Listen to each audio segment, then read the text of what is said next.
Welcome to Roll to Hit Gaming's Small Game Spotlight. I'm Joe, and today I'm joined by my Roll to Hit Gaming co-host Chip as we introduce you to a charming little trick-taking game set to a fairy tale theme. Joe and I have been playing trick-taking games since we were kids, so this one was easy to take off the shelf and get to our table. Those familiar with trick-taking games will be able to jump right in, and there's very clever mechanics for scoring. We'll show you. But if you aren't that familiar with trick-taking, don't worry. We'll teach you the basics of this classic card mechanic. So shuffle up, deal out a hand of 13, and join us on the table as we take a look at Fox in the Forest. So in the standard box for the Fox in the Forest by Renegade Games, these are the main components. We have these little point chits. These are what you gain as you gain points throughout each round.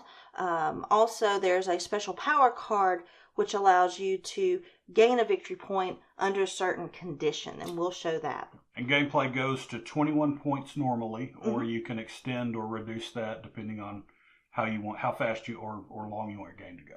Right. We also have within the box the scoring reference table card. That's this right here. Basically, it tells you where the sweet spot is to gain the max number of points per the tricks that you have. And we'll also go through that further along as we play this out. We have a quick reference card for all the special powers that is on the odd-numbered cards. The odd-numbered cards, right. So the special powers, it tells you kind of a quick reference of what all they do. This is just another show of the cards themselves. We have the keys, the bells, and the moons, and a little touch of the artwork, which we'll show you more pictures of that as we go. And then you have your standard deck completing all of them with a really pretty background, I think. Yep. So these are the components that's within the box. As you can see, it's very compact, very portable. So let's get to the game. All right, we'll begin by shuffling up. And we're going to deal out 13 cards. Now the play goes in rounds of 13 hands. So each player gets 13 cards. And when we play all of our cards, that ends the round. Based on the number of tricks that we have won throughout play, we will score based on the chart that Jolynn showed you. And we'll cover that when we get there. And then if one player has hit 21, they're immediately the winner. If there's a tie, then it's whoever won the most tricks in the last round is considered the winner.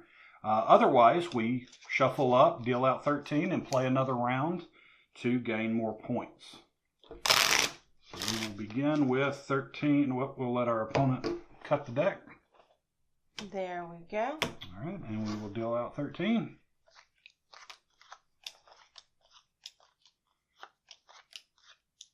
Now, those of you who have done the traditional, let's say, spades, in that game, spades are always trump.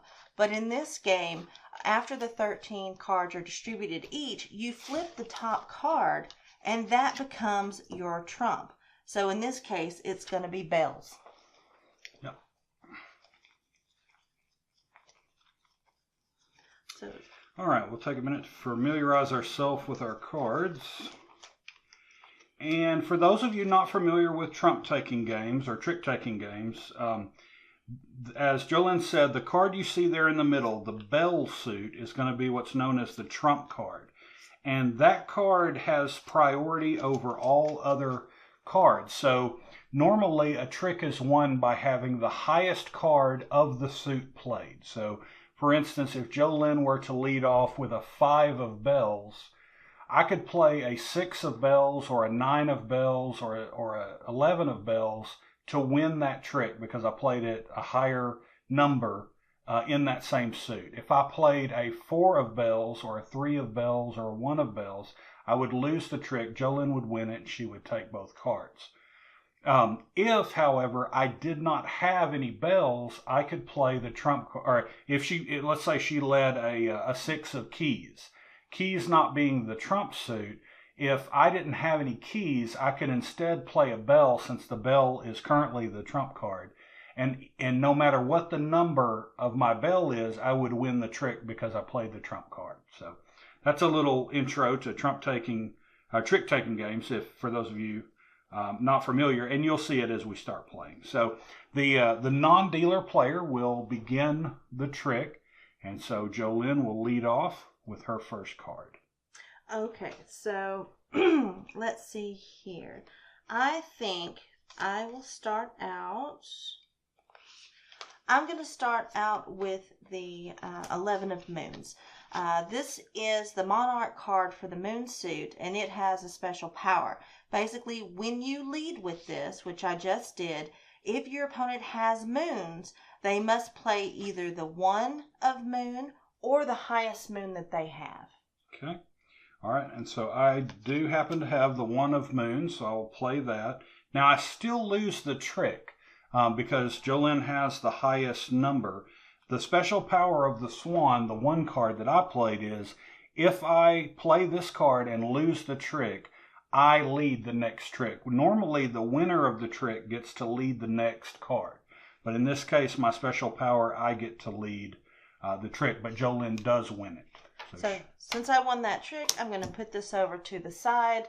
So now I have 1 trick under my belt. That's great. All right, and so I will come in, and I'm going to play, now that I know that Jolynn has played her 11, I will play the 10, hoping to win a trick myself. All right, so what I'm going to do, I'm going to play the 9. Oh. Now, normally, since 9 is less than 10, he would win that trick. But 9 has a special power because it's the witch. When determining the winner of the trick with only 1 9, treat the 9 as if it were the trump suit.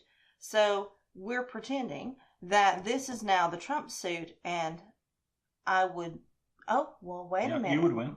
Hmm? No, not really, because even if it's the trump suit, you played the trump suit. No, I didn't. I played the moon. The trump suit is bells. Oh, okay. So, yeah, the 9 becomes a 9 of bells, and you will win because it's considered a trump. That's right. Thanks for the clarification there. Yep.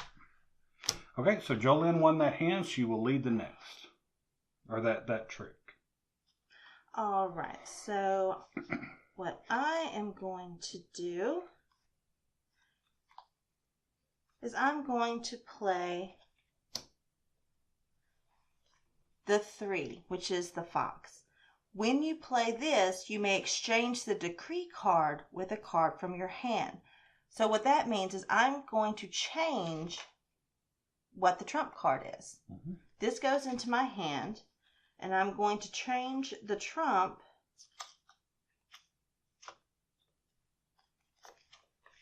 to keys. Okay. All right. Well, I will play a 4 of bells, which wins me the trick. And now I will lead with my card. Let's see. So you've changed the trump to the keys. All right. I think we'll stay in bells. I will play a 10 of bells.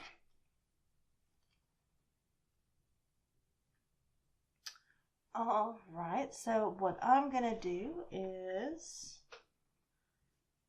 I'm going to go ahead and play the Monarch. Okay, so Jolynn will take that, but the Monarch's power really only works when you lead the trick with it, forcing your opponent to play either that 1 or their highest card. But she still wins the trick because 11 is greater than 10.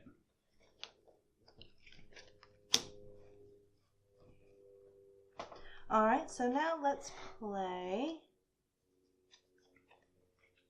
some moons. Alrighty.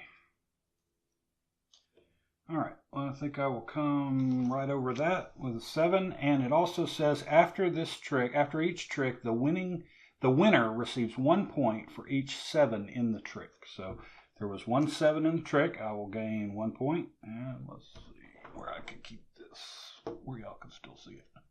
Mm-hmm. I'll keep it right there. All right, and I will win this.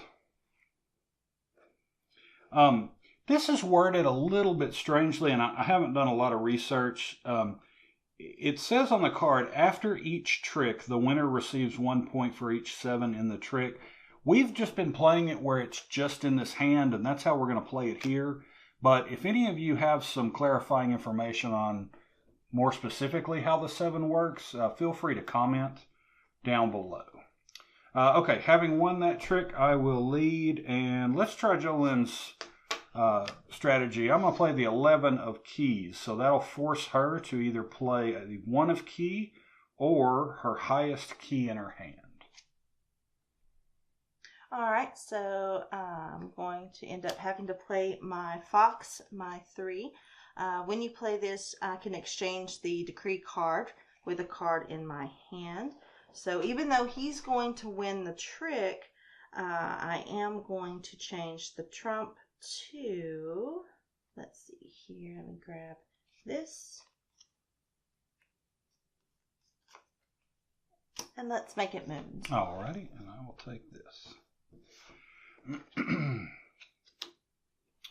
Okay, we've changed the trump once again to moons. Well, let's see. So now I know that she doesn't have the 1 of keys because of my last play, she had to play either her highest key or the 1. But she played a 3, so that had to be her highest. That means maybe she has the 2, but chances are she's run herself out of keys. So this is dangerous. All right, let's see. Let's give it a go. Let's try and play the 6 and see if she's got the 2. I do not have that, but I will play that. That's a 10 of keys. So she drew the 10 of keys when she exchanged the trump card. Ah, very nice. Sneaky shenanigans going on here. All right, so let's do the 8 of bells. 8 of bells. All righty. Well, I think I'm going to let her have that one. Oh my. Is he trying to go for low? All right, let's see. Let's go ahead and do the 2 of keys. 2 of keys.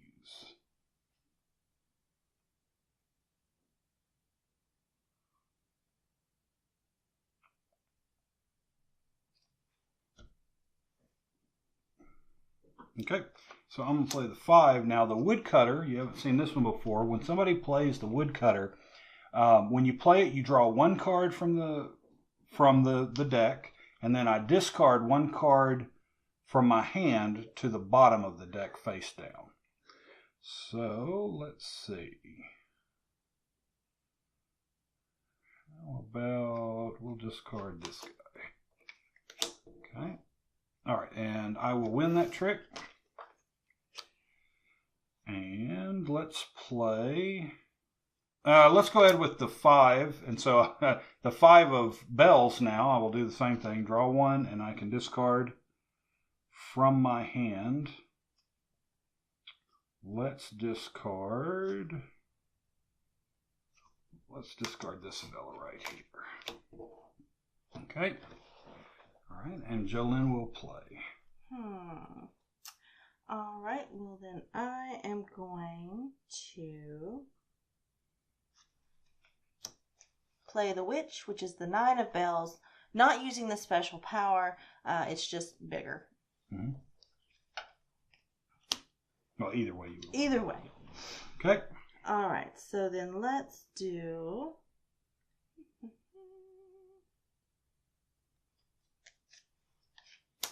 4 of moons. 4 of moons. All right, I'm going to play the 5 over top of that. I just had all the 5s. You had all the woodcutters. Draw another one, and I can discard from my hand. Put that one down. Okay, and that'll take that. All right, let's try.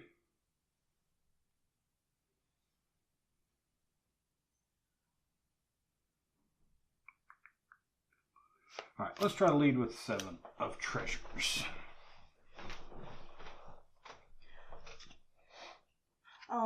well then, I don't have a key, so I'm going to go ahead and tell you that. So I'm going to play a bell. It's not a trump card, but I lost the trick, so I get to lead the next one. Okay. And because there was a 7, I will gain 1 victory point for winning the trick. So since I lead, we're leading with moons. My last card, and I have the 3 and can't replace anything because we don't have anything left in our hands. So, all right. So now we'll get, this is the end of this round. We'll go into scoring.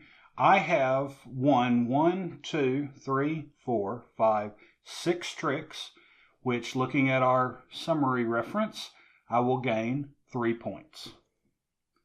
I, in turn, won 1, 2, 3, 4, 5, 6, 7 tricks. Ah, and Jolynn wins. I found the sweet spot. The big 6 points. So winning 7 to 9 tricks is worth 6 points. Otherwise, winning 0 to 3 is worth 6. Then 4 tricks is 1, 5 tricks is 2, 6 tricks as I did is 3 points. If you get greedy, however, and win 10 to 13 tricks, you gain 0 points. And that's what's so novel about this game, this implementation of the trick-taking mechanic. Okay, from this point, we take the cards, shuffle back up. This time, Jolynn will shuffle and deal. And since neither one of us has reached 21 points, we will play another round. Now, we talked about how you can do less points to do a shorter game, quick games, or you can extend it even longer. All that does is give you more rounds to play. Yes. All right, so shuffle this up really good. Cut. 13 cards apiece.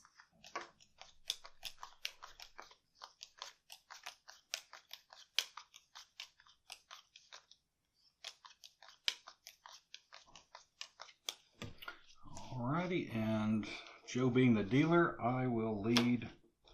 And the trump card. The trump card will be the key. Okay, well, Joe, let's try to lead off with that 11. So you'll need to play the 1 of keys or your highest key. Oh, okay. So because of that power, it forces me to play my highest key. So, that's that one. The 8. So all right. you won that one. I'll win that one. All right. Let's see. The 8 being your highest. Well, let's just stay on this. I'm going to try a 10. All right. Looks like you're getting another one. All righty. So now I have 4. Okay.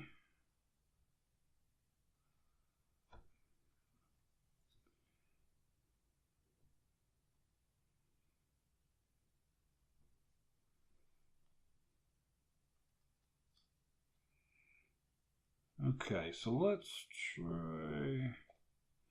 see what she's got in the moons. We'll play the monarch there as well. I got that she one. She has the 1. I'll still win that. She gets to lead the next trick.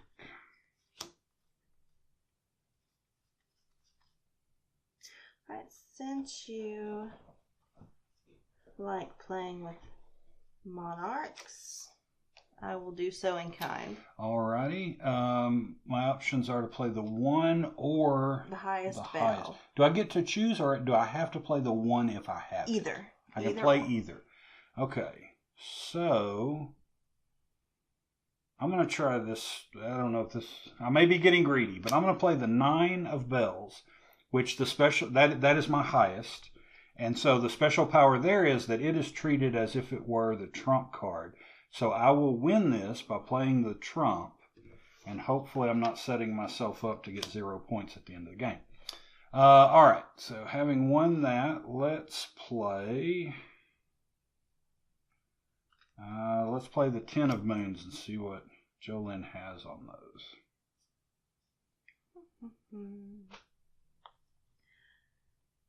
Let's see here, 10 of moons. All right. Well, I'm going to play the 3, Okay. the fox, which he's going to win that trick, but it does allow me to exchange the trump card. So I want to pick this up, and I'm going to make it bells. Okay. All right. Now I got to make her win 4 tricks. All right. I won that one. I have to lead. All right.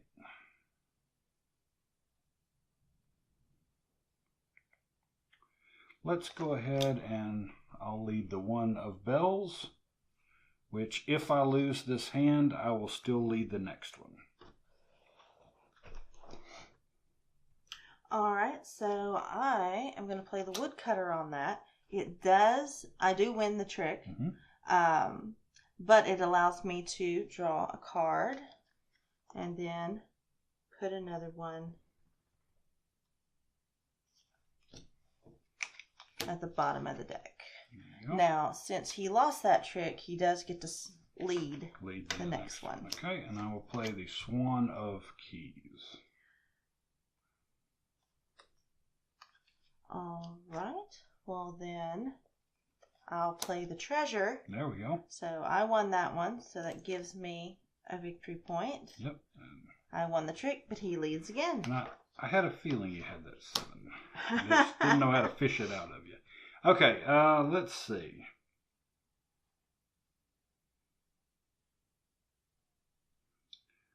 Let's play 4 bells.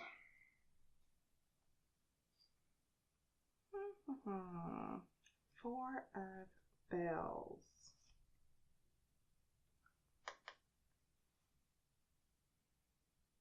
All right. Well, I'm going to play the 3 of foxes. Okay. That's going to allow me to exchange the trump card. Okay. And you win the trick. Win that one. Oh, again, getting greedy here. All right. So let's see.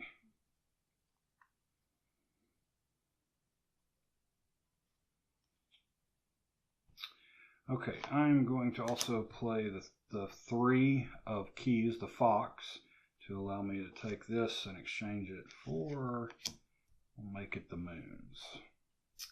All right, so you have to play a key if you got it, otherwise the moon is the trump card. Also, I don't know if we mentioned this, but so if you don't have the suit played, if you didn't have a key, you're not forced to play the trump card in retaliation. You could play any suit. What would it be here? The bell. You could play a bell. It just would lose no matter what the number is because it didn't match the suit and it wasn't the trump. Correct, and that's exactly what I'm going to do because I'm going to let you be greedy. There you go. Okay. So now I know she doesn't have any keys. All right. Let's see. So, she has no keys. Well, I'm going to do one last ditch effort with the woodcutter. That'll let me draw and discard.